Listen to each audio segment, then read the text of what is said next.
Want to speak real English naturally? In this lesson, practice real-life conversations and smart phrases for everyday situations. Let's get started. First, meeting someone new.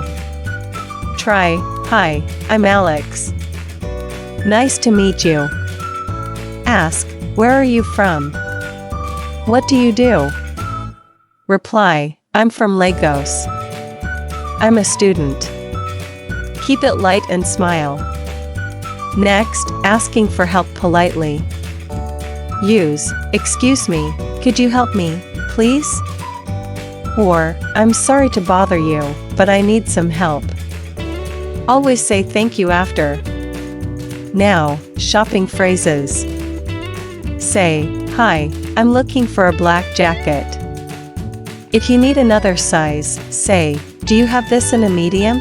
If you like it, say, "I'll take it, thank you." Be polite and clear.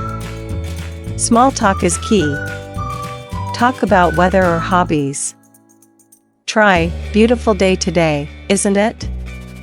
Or, "What do you like to do in your free time?" This keeps conversations friendly. Dining out? Start with, "Can I see the menu, please?" Ordering, say, "I'd like the grilled chicken." Not happy with your order? Say, "Excuse me, my dish is cold. Could you warm it up?" Stay polite, get great service. Time to say goodbye? Use, "It was nice talking to you. I have to go now." Or, "Let's catch up again soon." Leave a good impression, be warm and friendly. Lost? Politely ask, "Excuse me, could you tell me how to get to the bank?" Show appreciation, say, "Thank you so much for your help." Always smile.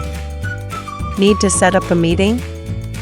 Use, "I'd like to make an appointment with the doctor," or, "Can we schedule a meeting for next week?" Always confirm, ask, "What time works best for you?" Want to be kind? Give compliments.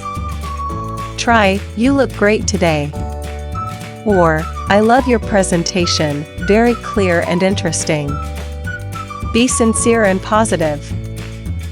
We all make mistakes.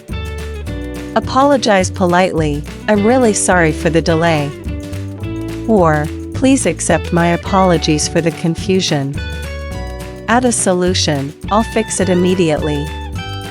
This shows respect and care. Practice these real-life phrases daily. You'll sound more natural and confident. Like, subscribe, and comment your favorite English phrase below. See you in the next lesson.